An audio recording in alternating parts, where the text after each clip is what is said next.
Hey, I'm Carlos Garcia, and today we're doing a video that's different than any other video I've recorded before. Because usually I'm drinking or doing something. But today we're just gonna kind of talk about the state of bourbon in America right now. Because there's a lot of stuff going on right now, and I know a lot of people send me stuff, and I see stuff all over the place. And as a consumer, someone that is into the whiskey world, there's a lot of stuff going on, and let's talk about it. So I'm recording this April 11th, so if I happen to say something's happening recently or something, it's based off of April 11th, 2026, but I'll try to do dates because I wrote some notes down. So something that just happened recently on April 7th, MGP stopped production at Lux Row in Bardstown and Limestone Branch Distillery. That just happened the other day. They're gonna close down production for a year starting May 1st. So they did say it's temporary, but they basically said it's gonna be at least 12 months, the earliest that they're going to open back up. But they did say that operational facilities, including warehousing, bottling, barrel programs, and visitor center offering tourist tasting and retail offerings, limited release bottles, and on-site engagements will still be operating. They're basically just going to stop making new whiskey, I guess. That's what I'm getting out of this. It does say that 33 employees will be affected, and they're going to support these employees through the transition. So that's nice. And something else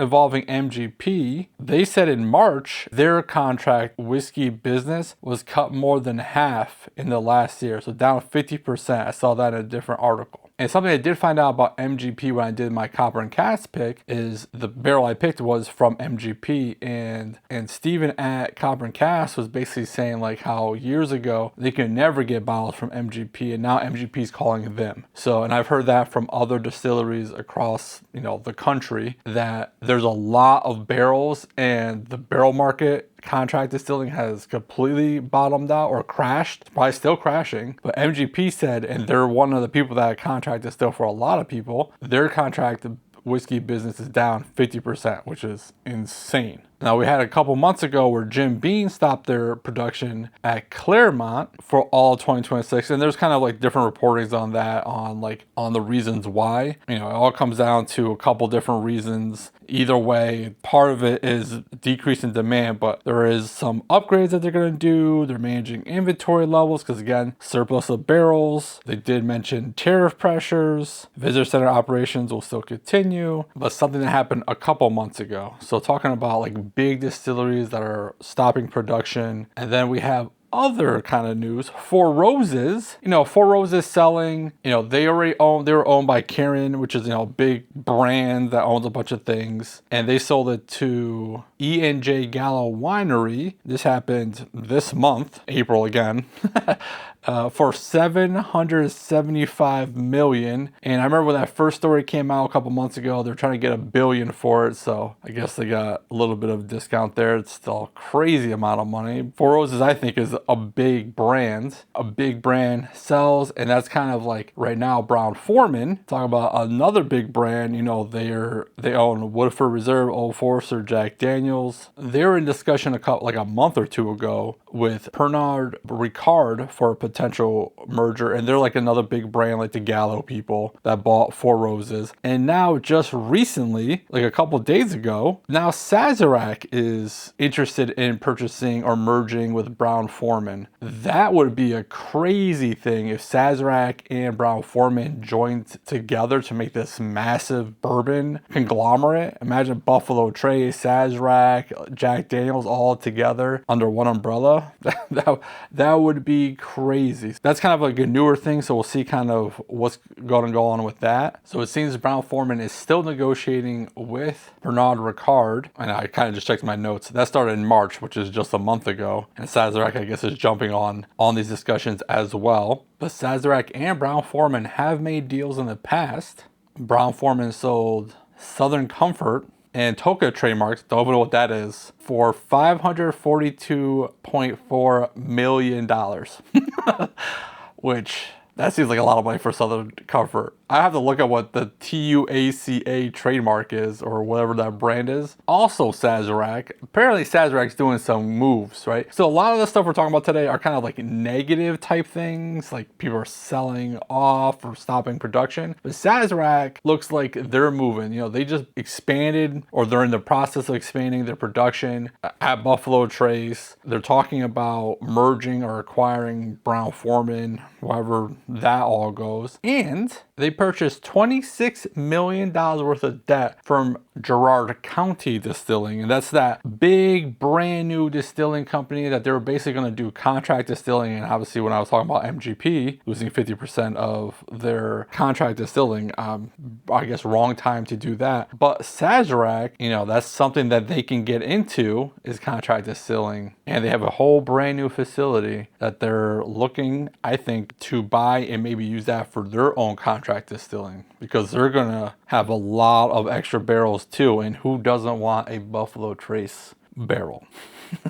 You know what I mean? We'll see how kind of that all works out. Sazerac is definitely making some moves, and it looks like in a growing type of situation for some other distilleries. Sazerac, they're very good at marketing and they sell their bottles, so they have no problems getting their bottles off the shelves. You know, we all heard about Uncle Nearest, and I was kind of looking just some of these brands that we've heard over the past year that, you know, are bankrupt or and scandals and stuff like that. So I kind of want to see updates on anything. So as of April 2026, Uncle Nearest Premium Whiskey is in a court order receivership following allegations of insolvency and over defaulted loans to Farm Credit Mid-America. A court-appointed receiver is actively seeking to sell all company assets, including a property of Martha's Vineyard, to manage roughly in debt and potential collapse. The receiver for Uncle Nearest Whiskey told shareholders in January he had received no acceptable offer for the distillery and brand, which is allegedly $200 million in debt. So basically it's kind of in the same area. But the one thing that I thought was interesting, that no one even wants to buy the brand,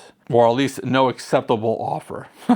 So that's usually not good. But they kind of really messed up their brand, their imaging. So I don't know. Unless Jack Daniels kind of buys it, I don't see how anyone else can really fix it. But Jack Daniels has a whole story with Uncle Nearest, so they could probably do it. And they're a big brand. LF Heritage. Now this kind of hurt my soul when I read about this, you know, a couple weeks ago. You know, I started this YouTube channel last year, January of 2025. So a year and a couple months. And there's only been one distillery that ever sent me samples, and that's LF Heritage. And it was like kind of in the beginning. You know, I appreciate Tom Morrow for doing that for me. But so when I heard that LF Heritage is going through financial problem, like, man, like, I guess I didn't do enough. So they did good whiskey, but you gotta pay your bills. When I read this story, I was like, what? They're not paying their contractors? Like, that's not good. So if you haven't heard, LF Heritage Distilling Company in Georgetown, Kentucky is facing foreclosure and permanent closure after a judge ordered the sale of the property to over $5 million in debts to contractors and suppliers. The 2022 founded distillery, which was recently added to the Kentucky Bourbon Trail, faces multiple liens, and owner Darren Dillow is facing criminal charges for allegedly using stolen equipment as loan collateral. So it's kind of disappointing because I met him at Bourbon on the Banks. It's actually like, I went to LF Heritage. That was like the first place I went to at that event, because they were at the very end. I just worked that way back. So that's just disappointing. I had a personal connection with them, and that's just, you gotta pay your bills, man.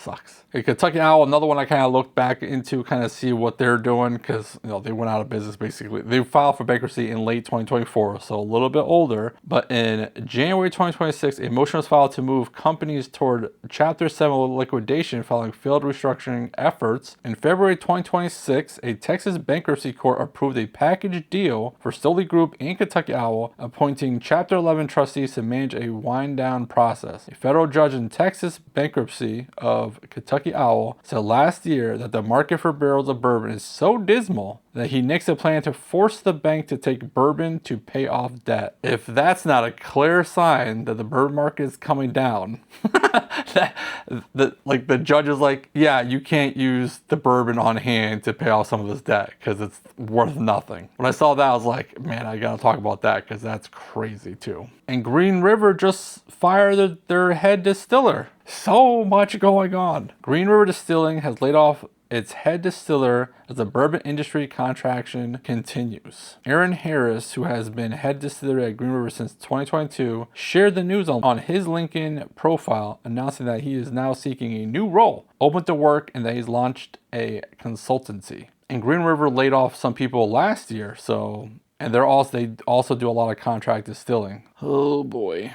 But there is good news. Heaven Hill spent $200 million in investing into themselves. Heaven Hill told Reuters that while other players have been impacted by global trade uncertainty, just 10% of its revenue comes from exports, suggesting the company is largely insulated from the tariff impact. And as the largest family-owned and operated distilled spirits company in the U.S. and the second largest holder of aging bourbon barrels in the world, the company isn't beholden to short-term results for shareholders. Kate Latz, president of Heaven Hill, said the new distillery is a $200 million investment, but more than that, it's a promise. It's a promise to continue leading as an independent family-owned company, a promise to keep quality, sustainability, and community at the center of everything we do. When you're family run and you don't answer to shareholders, I guess you can just do what the heck you want to do. A few different stories. All this stuff is happening. The market's down. Every article basically says that. There's still some companies that are always doing good.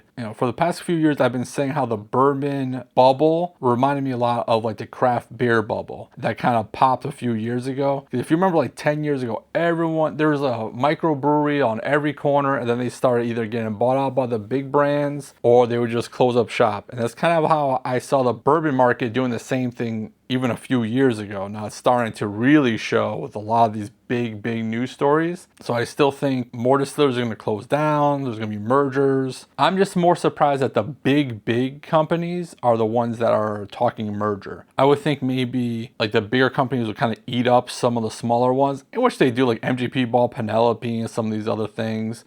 So they have been doing that over the past years. And I guess now just to survive, some of the bigger companies just have to get together. I don't know, man. I remember when I was in the military, my first few years in the Army, everyone I knew in the military drank. That was what we did to blow off steam and hang out, and I didn't really know anyone that didn't drink. When I was getting out of the military towards my retirement years, the younger people just weren't drinking. You kind of saw it in a place, in an environment that kind of pushes drinking. You saw less and less of it, and I kind of already saw that, like, and people talk about like the younger generation doesn't really drink as much, and you might be younger watching this like, I drank. You're more of the rare person apparently now, because there's other things, between cannabis and the different types of drinks, whatever. Everyone just does different things nowadays, but they're just kind of going away from drinking. And they talk about tariffs a lot in the thing. Money's tight. People don't want to spend money on booze. People are aging out. People with health issues. So a lot of different things. This is not kind of a video I like to do. I don't like to do this kind of doom and gloom, and not everything was doom and gloom. There is some good stuff here. What do you think is happening in the bourbon market right now? Do you think it's going to come back up, or do you think it's still going to keep going down even further? Do you think we're kind of ready, like at that plateau where this is kind of the new normal? For me, I think we're still going to keep going down. I think we're going to still see more distilleries filing for bankruptcy. I think there's going to be more big distilleries being sold or merged or whatever. I don't think we're going to get to normal for maybe a couple more years. I think we're still coming off the crazy high that we had a couple years ago, and a lot of distilleries kind of went all in on that, and now they're backpedaling a lot right now. Is that a good thing? Is that a bad thing? Prices are coming down. Things are starting to sit on shelves like they used to years ago. So there are good things, but it's also bad things. People are losing their jobs. Obviously, you never want to see that. Pros and cons to this capital market. So that's what's going to happen. Just kind of want to open this conversation up and kind of see what you guys think about it. It's not something we really talk about on this channel. I feel like there's just so much stuff going on right now that I had to talk about it. So don't do nothing stupid. Like open up a distillery right now. And if you do, don't get caught. Bye.